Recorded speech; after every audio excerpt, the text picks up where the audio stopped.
नमस्कार, आप देख रहे हैं एचएनएन न्यूज। मैं हूं आशीष सिन्हा। हमारे खास शो बजट 2026 में आपका स्वागत है। भारतीय रुपया एक बार फिर इतिहास के सबसे कमजोर स्तर पर जा पहुंचा है। डॉलर के मुकाबले रुपया 91.53 यानी तकरीबन 92 रुपए के करीब जा पहुंचा है। यह सिर्फ एक आंकड़ा नहीं है, बल्कि देश की अर्थव्यवस्था के लिए एक बड़ी चेतावनी है। साल 2026 की शुरुआत से ही रुपया लगातार दबाव में है। दिसंबर 2025 की अगर बात करें तो उस समय से रुपया लगातार गिरता रहा। दिसंबर 2025 की वो तारीख जब पहली बार रुपया 90 के स्तर पर पार कर गया था, और अब महज 20 दिनों की बात करें तो 91 का आंकड़ा भी टूट चुका है। अब एक डॉलर की कीमत लगभग 91 रुपए 54 पैसे है। इस साल अब तक की करेंसी की अगर बात करें तो 2% की गिरावट आ चुकी है, और अमेरिकी राष्ट्रपति डोनाल्ड ट्रंप द्वारा भारत के मर्चेंडाइज एक्सपोर्ट पर भारी टैरिफ लगाने के बाद से लगभग 5%, जी हां 5% की गिरावट आई है। सवाल यह है कि आखिर रुपए की गिरावट रुक क्यों नहीं रही। इसके पीछे बड़ी वजह विदेशी निवेशकों की लगातार बिकवाली है, यानी विदेशी निवेशक अपने शेयर, बॉन्ड, म्यूचुअल फंड बेच रहे हैं। निवेशक भारतीय बाजार से पैसा निकाल रहे हैं, जिससे डॉलर की मांग बढ़ रही है और रुपया लगातार कमजोर होता जा रहा है। दूसरी ओर वैश्विक स्तर पर बढ़ते व्यापारिक तनाव और शेयर बाजारों में अस्थिरता ने हालात को और ज्यादा बिगाड़ दिया है। अनिश्चितता के इस माहौल में निवेशक गोल्ड और डॉलर जैसे सुरक्षित विकल्पों की ओर भाग रहे हैं, या यूं कहें कि उनमें निवेश कर रहे हैं। इसका सीधा असर भारतीय रुपए पर पड़ा है। अब बड़ा सवाल यह है कि क्या हालात खुद संभलेंगे, या सरकार और आरबीआई को रुपये को थामने के लिए कड़े कदम उठाने पड़ेंगे, क्योंकि रुपया अपने सबसे निचले पायदान पर जा पहुंचा है। लेकिन वजह क्या है? वजह आप जानना और समझना चाह रहे होंगे कि यह वजह क्या है, क्यों रुपया जो है वो लगातार इतनी तेजी से गिर रहा है, और रुपये के गिरने के बाद क्या कुछ बदलने वाला है। नुकसान कहां है, फायदा कहां है। तो रुपया जो लगातार गिरा है, इसके पीछे आप समझिए जो वजह है, उस वजह यह है कि जो फॉरेन जो बॉन्ड्स हैं, जो निवेशक हैं वो डॉलर्स में निवेश कर रहे हैं, वो बड़ी मात्रा में सोना खरीद रहे हैं, बड़ी मात्रा में चांदी खरीद रहे हैं। जब ये पैसा देश से निकल रहा है तो जाहिर तौर पर डॉलर जो है वो मजबूत होगा, और यही वजह है कि डॉलर की तुलना में जो रुपया है वो लगातार ऐतिहासिक गिरावट पर इस समय पहुंच चुका है। उम्मीद की जा रही है कि जल्द ही रुपया एक बार फिर से तेजी से उभरेगा, लेकिन विदेशी निवेशकों की लगातार जो निकासी है उसकी वजह से एफपीआई लगातार भारतीय बाजार से जो पैसे निकाल रहे हैं, उसकी वजह से यह पैसा गिर रहा है। 2026 की अगर हम बात करें तो 22 दिन में 36,500 करोड़ रुपए जो निवेशक हैं वो निकाल चुके हैं। जी हां, 36,500 करोड़ निकाल चुके हैं। पैसा वापस लेने से डॉलर की जो मांग है वो बढ़ी है, क्योंकि वहां पर डॉलर में बाउंड जो है वो बनाया जा रहा है। डॉलर के मुकाबले रुपया कमजोर हुआ है। इसके पीछे एक और बड़ी वजह है ट्रंप फैक्टर, और जो ग्लोबल पॉलिटिक्स चल रही है, यानी वैश्विक जो तनाव है, उसकी वजह से भी डॉलर मजबूत हुआ है। जैसे जैसे डॉलर मजबूत आ जाएगा, रुपया कमजोर होता जाएगा। पिछले 9 महीनों की अगर हम बात करें, जो रुपया इतनी तेजी से गिरा है, उसके पीछे एक बड़ी वजह डोनाल्ड ट्रंप की जो नीति रही है, खासकर चाहे टैरिफ लागू करने को लेकर हो, या फिर विश्व में जिस तरीके से डोनाल्ड ट्रंप तेजी से आगे बढ़ रहे हैं। अभी ईरान को उन्होंने धमकी दी डाली, तो ये तमाम जो चीजें हैं उससे डॉलर मजबूत हो रहा है। लेकिन अब आप ये भी समझना चाहते होंगे कि ये सारी बात समझ में आ गई कि ये सारी चीजें हो रही हैं। यूरोप से जो तनाव है और ग्रीनलैंड का जो विवाद, ये भी एक बड़ी वजह है। आप अपने अखबारों में पढ़ते होंगे कि यूरोप से हमें क्या मतलब, ग्रीनलैंड से हमें क्या मतलब। नहीं जनाब, इससे मतलब है। इससे मतलब इसलिए है क्योंकि अगर वैश्विक तनाव होगा, ग्लोबल पॉलिटिक्स तेजी से बढ़ेगी, तो उसका सीधा असर रुपए पर पड़ने वाला है। अब आप समझिए कि लाभ हानि क्या कुछ होने वाली है, किसे लाभ मिलेगा, किसे हानि मिलेगी। इस बात को समझने के लिए अब आपको हम एलईडी के जरिए, एलईडी ग्राफिक्स के जरिए समझा रहे हैं। अब आप समझिए कि रुपये गिरावट अगर होती है तो फायदे क्या है। जो एक्सपोर्टर्स हैं उनकी कमाई बढ़ेगी, विदेशी पर्यटकों के लिए भारत सस्ता हो जाएगा। जैसे जैसे रुपया गिरेगा, जाहिर तौर पर विदेशी पर्यटकों की संख्या बढ़ेगी। मेडिकल टूरिज्म को बढ़ावा। मेडिकल टूरिज्म क्या है, इस बात को समझिए। विदेशों में, खासकर यूरोपियन कंट्रीज और यूएसए में इलाज बहुत ज्यादा महंगा है, लिहाजा वो लोग भारत आएंगे इलाज कराने के लिए, जिसे हम मेडिकल टूरिज्म कहते हैं। डॉलर भेजने पर ज्यादा रुपए मिलेंगे। जो लोग बाहर हैं, यूरोपियन कंट्रीज में हैं, या फिर अगर हम यूएसए की बात कर ले, तो अगर डॉलर में कन्वर्ट करके वो पैसे भेजते हैं तो वहां पैसे ज्यादा मिलेंगे। अब नुकसान क्या है ये समझिए। महंगाई बढ़ने की आशंका है, क्योंकि जैसे जैसे रुपया कमजोर होगा वैसे वैसे अंतर्राष्ट्रीय मार्केट का असर हमारे घरेलू मार्केट पर पड़ेगा। तेल और सोना महंगा होगा, क्योंकि तेल प्रति बैरल के हिसाब से चलता है, अंतर्राष्ट्रीय मार्केट उसका रेट तय करती है। सोने में निवेश ज्यादा तेजी से बढ़ा है, और यही वजह है कि चाहे सोना हो या चांदी हो, आज की तारीख में दोनों ही अपने रिकॉर्ड स्तर पर है। विदेश में पढ़ाई, घूमना महंगा होगा। जो कॉलेज की फीस, मान लीजिए कि किसी यूनिवर्सिटी की आप 5 लाख रुपए देते थे, रुपए में गिरावट के बाद वो 5,50,000 या 6 लाख हो जाएगी। विदेशी निवेश घट सकता है, यह एक बड़ी चिंता का विषय है कि विदेशी निवेश घट सकता है। लेकिन ये तमाम हमने आपको फायदे भी बता दिए, नुकसान भी बता दिए, लेकिन एक्सपर्ट से हमें समझने की जरूरत है कि रुपया मजबूत कैसे होगा।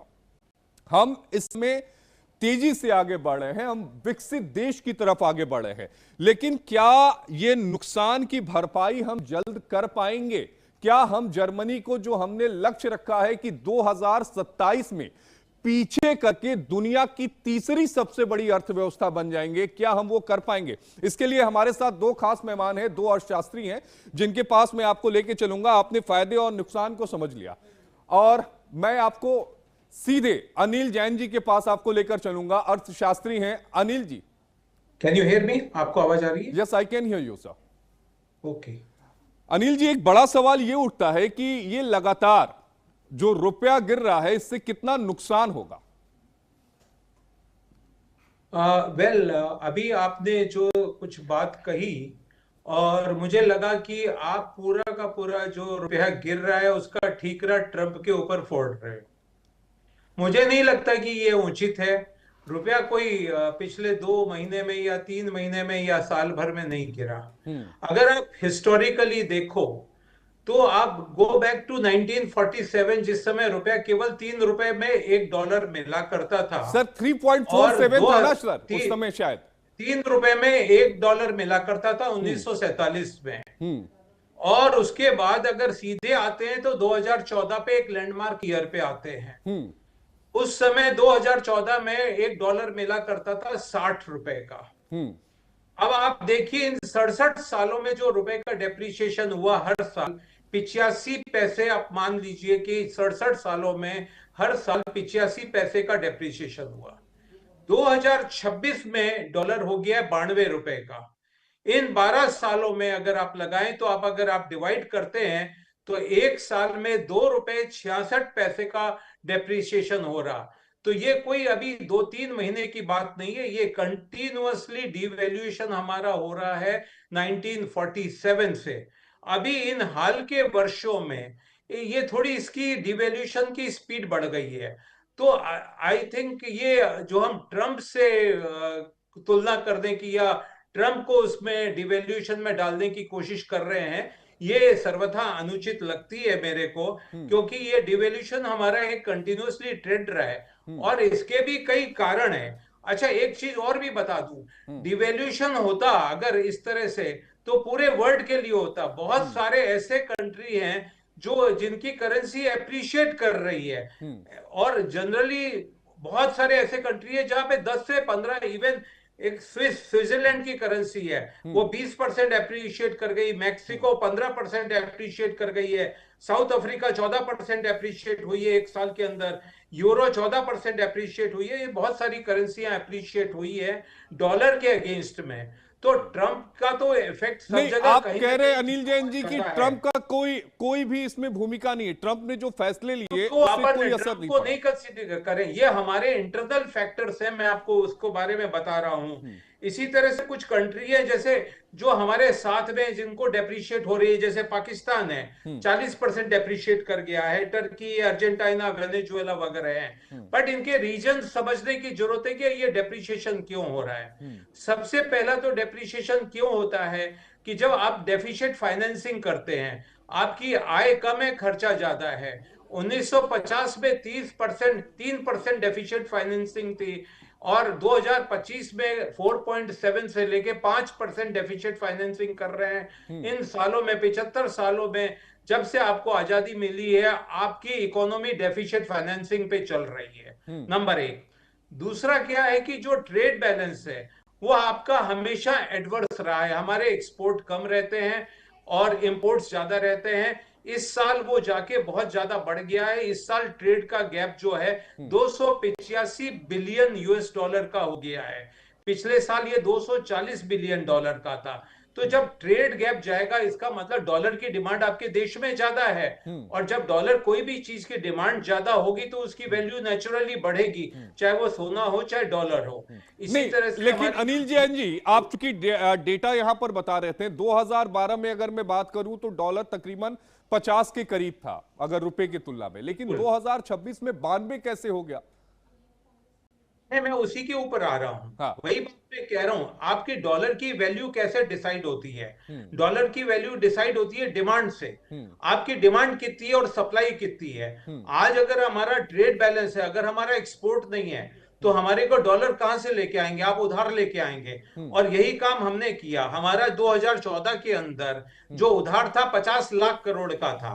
इस समय उधार जो है करीब 2 लाख करोड़ पे पहुंच गया है। तो हो क्या रहा है कि उधार ले रहे हैं आप, जितना डॉलर परचेज करते जाएंगे उतनी उसकी प्राइस आप डिमांड करेंगे।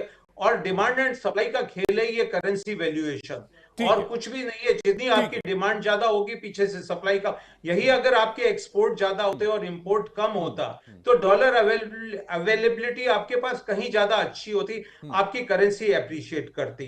और साथ में क्या हो रहा है, इन्फ्लेशन भी कंटिन्यूअसली चल रहा है, इन्फ्लेशन भी रीजन है। दूसरा, हमारे पास में जो डॉलर आता था वो पोर्टफोलियो इन्वेस्टमेंट से आ रहा था। पिछले एक साल में जो पोर्टफोलियो इन्वेस्टमेंट पे है वो 70 बिलियन डॉलर का कम आया है। तो एक वो भी हमारे पास में डॉलर की शॉर्टेज हो गई है। और साथ में क्या हो रहा है, आउटफ्लो हो रहा है। जो आउटफ्लो हुआ है वो 60 बिलियन डॉलर का हुआ। तो इधर वो आउटफ्लो कैपिटल बाहर जा रही है। जो इन्वेस्टमेंट के लिए फंड आए हुए थे वो भी वापस जा रहे हैं। जो फंड्स आने चाहिए थे वो नहीं आए हैं। ठीक है, आशुतोष गुप्ता जी से भी एक जवाब ले लेते हैं। आशुतोष, क्या आप भी अनिल जैन जी की बात से सहमत हैं? क्या जो सारी वजहें बता रहे हैं कि इन वजहों से डॉलर जो है वो मजबूत हुआ है, क्या निवेशक इस बात को मानते हैं कि डॉलर में अगर हम इन्वेस्ट करते हैं तो हम फायदे में रहेंगे, जिसकी वजह से रुपया कमजोर हो रहा है? देखिए, पहले तो अनिल आप सबके माध्यम से, क्योंकि देखिए अभी जो सबसे बड़ी प्रॉब्लम है वो एक अलग तरह से पॉलिटिकल माहौल बना हुआ है पूरे विश्व में। इसको आर्थिक रूप से ज्यादा कम पॉलिटिकल रूप से हमें ज्यादा समझना पड़ेगा, क्योंकि दुनिया के देश अलग अलग धड़ों में बंट गए। और जिस तरह के किसी भी दिन यूएस के प्रेसिडेंट ट्रम्प साहब कभी भी कोई भी ऐलान कर देते हैं और अगले दिन फिर उससे पलट जाते हैं। तो ये सारे जो अनस्टेबिलिटी चली हुई है, इंस्टेबिलिटी का जो सबसे बड़ा माहौल ये चला हुआ है, इसमें आंकड़ों से बजाय हमें इस बात को समझना पड़ेगा कि पॉलिटिकल जो सिस्टम, जो पॉलिटिकल इंस्टेबिलिटी है और जो डिफरेंट तरीके से जो दुनिया के देश अलग अलग खेमों में बढ़ गए हैं, उसको लेके ये है। और मुझे जहां तक लगता है कि आंकड़े तो थोड़े बहुत ऊपर नीचे हो सकते हैं, क्योंकि भारत एक बड़ा देश है और भारत में अगर एक्सपोर्ट्स को बढ़ाना है, और सबसे बड़ी बात यह है कि आज की डेट में भारत के ऊपर जो वो प्रेशर टैक्टिक्स अपना रहे थे वो भारत ने मंजूर नहीं की, और उसी की वजह से ये तात्कालिक प्रभाव है। और मुझे लगता है कि जो हमारे अनिल जी बोल रहे हैं, नहीं, लेकिन अनिल जी जो कह रहे थे ना आशुतोष जी, वो तो ट्रंप फैक्टर मानते ही नहीं। वो तो कह रहे हैं कि आशीष जी आपने पूरा सब कुछ ट्रंप पर ही फोड़ दिया। नहीं, एक्चुअली देखिए ट्रंप एक बहुत बड़ा कारण तो है ही डेफिनेटली, क्योंकि अभी देखिए पूरे वर्ल्ड में जो पूरी वर्ल्ड इकोनॉमी है उसका बहुत बड़ा शेयर, लगभग 25 से 30% जो वर्ल्ड ट्रेड है वो यूएस के साथ होता है, चाहे वो कोई कंट्री हो। ठीक है, सबसे बड़ा वैल्यू क्रिएटर यूएस है। आज देखिए कि अगर हम बात करते हैं कि वर्ल्ड बैंक को फाइनेंस करने वाला या WHO को या और भी जितने भी ऑर्गेनाइजेशन वर्ल्ड लेवल के, उसको 20% यूएस फाइनेंस करता है। तो आप समझ लीजिए कि अभी यूएस ने एक अलग से जो ये ऑर्डर बना रहा है, अभी जैसे पीस एग्रीमेंट जो ये बना है कि हम एक पीस के लिए एक अलग से बोर्ड बनाएंगे, उन बोर्ड्स में अलग अलग देशों को शामिल कर रहे हैं। तो आप देखिए बहुत सारी जो चीजें अभी आज की डेट में बदलाव है। अब पूरा विश्व एक अलग तरीके के एक डायस्पोरा में है इस समय, और हमें समझना पड़ेगा कि इसमें लिए ट्रम्प तो जिम्मेदार है ही, लेकिन मुझे लगता है कि इसमें हमें बहुत ज्यादा निराश होने की जरूरत नहीं है कि हमारा इन्फ्लेशन, मतलब ये जो रुपए में जो गिरावट हो रही है ये बहुत ज्यादा हमारे को लॉन्ग टर्म में ये नुकसानदेह होगी, ऐसा नहीं है। तात्कालिक रूप से हो सकता है कि हम थोड़े बहुत परेशानी में आए, परेशानी इंडिविजुअल लेवल पे नहीं है, ये लेवल पे हो सकती है देश के स्तर पे। तो मेरा ये मानना है कि हाँ, डेफिनेटली जो बच्चे बाहर पढ़ रहे होंगे उनके पेरेंट्स को थोड़ी दिक्कत होगी, जो हमारे इंपोर्ट्स हैं वो महंगे हो सकते हैं, लेकिन डेफिनेटली मुझे लगता है कि ये सारी चीजें अभी क्षणिक रूप में है और ये इसका लॉन्ग टर्म इम्पैक्ट भारत में अच्छा रहेगा। जो यूरोपियन डील हुई है अभी, आप ये जो समझिए, मदर ऑफ ऑल डील्स की बात कर रहे हैं, अनिल जैन जी से ले लेते हैं। Sir, mother of all deals की साइन की बात अभी आशुतोष जी कर रहे थे। उस डील के साइन होने के बाद जैसे ही ये प्रभाव में आती है, चीजें शुरू होती हैं, इंपोर्ट एक्सपोर्ट शुरू होता है, क्या रुपया मजबूत होगा? सर, ये मदर ऑफ डील्स जो है ये भी एक बहुत बड़ी कहानी है। मुझे ये पॉलिटिकल ज्यादा लगता है। आप देखिए मदर ऑफ डील्स क्या है। अभी इन प्रिंसिपल एक एग्रीमेंट साइन किया गया यूरोपियन यूनियन के साथ में जी। अब ये जो एग्रीमेंट है ये कोई अभी इंप्लीमेंट नहीं हो रहा है। ये एक एक देश में, जो यूरोप का एक एक देश जो यूरोपियन यूनियन का मेंबर है, उनकी पार्लियामेंट में ये एग्रीमेंट्स जाएंगे और वो हर पार्लियामेंट उस एग्रीमेंट को रेटिफाई करेगी। इसी तरह से हिंदुस्तान की पार्लियामेंट भी इसको रेटिफाई करेगी। ये बहुत लंबा प्रोसेस है और जब भी कोई पार्लियामेंट उसको रेटिफाई करने जाएगी तो डेफिनेटली वहां पे वापस डिस्कशन होगा और डिस्कशन होगा, वहां से और कुछ सजेशन आएंगे। तो ये एक इन प्रिंसिपल एग्रीमेंट तो हो गया है, बट ये कब इंप्लीमेंट होता है, कैसे इंप्लीमेंट होता है, कम से कम इसमें 1 से 1.5 साल का समय लगेगा। इतनी सारी पार्लियामेंट से अप्रूव कराना और इंडिया की पार्लियामेंट में भी डिस्कशन होगा। इसके प्लस और माइनस इश्यूज हैं। पर्टिकुलरली एग्रीमेंट बहुत अच्छा है, इंडिया के पॉइंट ऑफ व्यू से इंडिया के फेवर में जाता है। डेफिनेटली इंडिया का ट्रेड बेनिफिट होगा लॉन्ग रन में, टेक्नोलॉजी में भी इंप्रूवमेंट आएगा। I am for this deal, but ये इसको अभी जल्दबाजी में हम इसको कोई कंक्लूजन नहीं निकाल सकते। अगले 1-2 साल में इसका कोई भारत की इकोनॉमी के ऊपर इंपैक्ट आने वाला नहीं है। और जहां तक भाई साहब आशुतोष जी बता रहे थे कि ये सब ट्रंप का इशू है, भाई साहब ट्रंप का इशू तो पिछले 2-3 महीने से शुरू हुआ है। मैं तो कह रहा हूं पिछले 15 साल में आपका एवरेज जो डिवैल्यूएशन हर साल है वो ₹2.66 का है 2014 से लेके, और 1947 से बराबर आपका डिवैल्यूएशन हो रहा है जो 85 पैसे का है 2014 तक। तो ये कोई ट्रंप का तो मुश्किल से ये झगड़ा 2-4-5 महीने का है मैक्सिमम। जब ट्रंप ने आशुतोष जी से जवाब ले लेते हैं। आशुतोष जी, एक रिएक्शन आपका। मैं मतलब इस विषय के लिए हमारे एक्सपर्ट अनिल जैन जी जो इस विषय को रख रहे हैं, देखिए ये आप समझ लीजिए कि वर्ल्ड की करेंसी उसी की चलेगी जो पावरफुल होता है ना। तो अमेरिका, जब पूरे वर्ल्ड का आप 1947 से तुलना कर रहे हैं, अमेरिका की करेंसी हमारी डिवैल्यूएट हो गई, डेफिनेटली होगी। अगर आपको एक्सपोर्ट्स करना है और उनके साथ एक टर्म्स ऑफ ट्रेड में आना है तो हमें इंपोर्ट्स और एक्सपोर्ट दोनों करना पड़ेगा। हमारे को भी मार्केट खोलना पड़ेगा, उनको भी करना पड़ेगा। अब हम वैल्यू इंपोर्ट्स तो करते हैं, डिफेंस के कर रहे थे अभी तक। अभी जो भारत सरकार ने पहले ज्यादातर सेक्टर्स जो थे, भारत तो एक्सपोर्ट करता था low value products, imports high value product करते थे। तो आपके एक्सपोर्ट्स और इंपोर्ट्स में जो ट्रेड बैलेंस था, जो ट्रेड डेफिसिट रहेगा, डेफिनेटली आपका रुपये तो गिरेगा ही। और दूसरी बात जहां तक है, मेरा ये मानना है कि ये सारी चीजें आप देखिए, कोई भी कंट्री जब ओपन करेगी इकोनॉमी, उसका टर्म्स ऑफ ट्रेड डिसाइड होगा उसके इंपोर्ट और एक्सपोर्ट्स पे। और एक्सपोर्ट और इंपोर्ट में अगर इम्बैलेंस रहेगा तो ये कोई तात्कालिक रूप का नहीं है, ये किसी भी जो डेवलपिंग कंट्री है उसके लिए ये रहेगा ही रहेगा। हाँ, लेकिन उसका एक सबसे बड़ा इंपॉर्टेंट फैक्टर ये है कि हाँ, कुछ चीजों पे सरकार ने बहुत ज्यादा कंट्रोल किया है। जो आप समझ लीजिए, इतनी सारे, अगर आज भारत ने, आप समझिए, अभी अमेरिका का प्रेशर था कि आप रसिया से क्रूड ऑयल मत खरीदिए, आज भारत एक्सपोर्ट्स कर रहा है क्रूड ऑयल, और मुझे लगता है 3rd या 4th लार्जेस्ट एक्सपोर्टर है पेट्रोलियम प्रोडक्ट्स का, क्योंकि क्रूड ऑयल ले रहा है और यहां से रिफाइन करके उसको बाहर भेज रहा है। मतलब आप इस बात को समझिए कि चीजों को हमें बड़े डिफरेंट एंगल से देखना पड़ेगा। एक होता है शॉर्ट टर्म गोल, एक होता है long term goal. Long term goal के लिए हमें अपने इंफ्रास्ट्रक्चर से रिलेटेड और जितनी भी चीजें, टेक्नोलॉजी को जब हम भारत में नहीं बनाएंगे तब तक ये सक्सेसफुल नहीं होगा। सरकार ने समय की कमी है। अनिल जैन जी, आपसे 30 सेकंड में समझना चाहूंगा कि रुपया मजबूत कैसे होगा। समय की कमी है आशुतोष जी। मैं कुछ सजेशन आपकी चैनल के माध्यम से देना चाहूंगा 30 सेकंड में, तो खैर मैं कोशिश करता हूं शॉर्ट में एकदम। पहले तो हमें एक्सपोर्ट को बढ़ाने के लिए थोड़ा सा गवर्नमेंट ऑफ इंडिया को थोड़ा सा आउट ऑफ बॉक्स, थोड़ा डायनेमिक थिंकिंग में आना पड़ेगा, अदरवाइज कोई उपाय नहीं है। सबसे पहले तो जो एक्सपोर्ट का जो प्रॉफिट है, as a chartered accountant I can tell that it should be tax free, number 1। Income tax में एक धारा है 68A, इतनी ड्रैकोनियन धारा है जिससे कि फंड्स को बाहर से अंदर लाने में बहुत मुश्किल होती है, और जो ईमानदार आदमी है वो भी उसमें फंस जाता है। ये भी एक प्रॉब्लम है फॉरेन एक्सचेंज को बढ़ाने में। इनकम टैक्स की धारा 68, इसको हटाया जाए या इसको लिक्विडेट किया जाए। तीसरा, इंफ्रास्ट्रक्चर जब डेवलप करना होता है तो टेक ए चाइनीज मॉडल। जब मैं चाइना गया था 1986 में एक क्लाइंट के लिए, तो उन्होंने कहा the land is free for you, come and put the industry.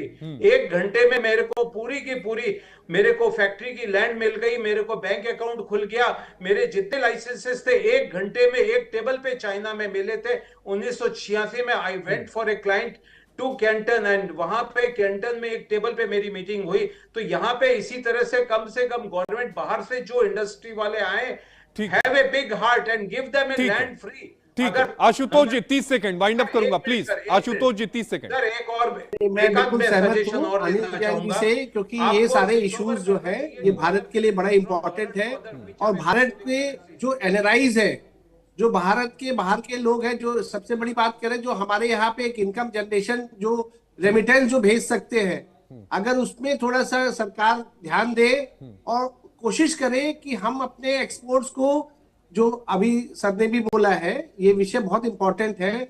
और बहुत सारी जो प्रॉब्लम्स है एक्सपोर्ट रिलेटेड, करप्शन रिलेटेड, इन सारे इश्यूज को अगर टेकअप करेंगे तो भारत की जो वैल्यू है रुपये की वो बढ़ेगी डेफिनेटली, और स्टेबल होगी और देश तरक्की करेगा। ठीक है, बहुत शुक्रिया आशुतोष जी आपका, और अनिल जी बहुत शुक्रिया। समय की कमी है, आपसे माफी चाहूंगा। 2 खास मेहमान हमारे साथ थे। बजट 2026 के इस स्पेशल शो में अभी के लिए इतना ही। आप देखते रहिए HNN न्यूज।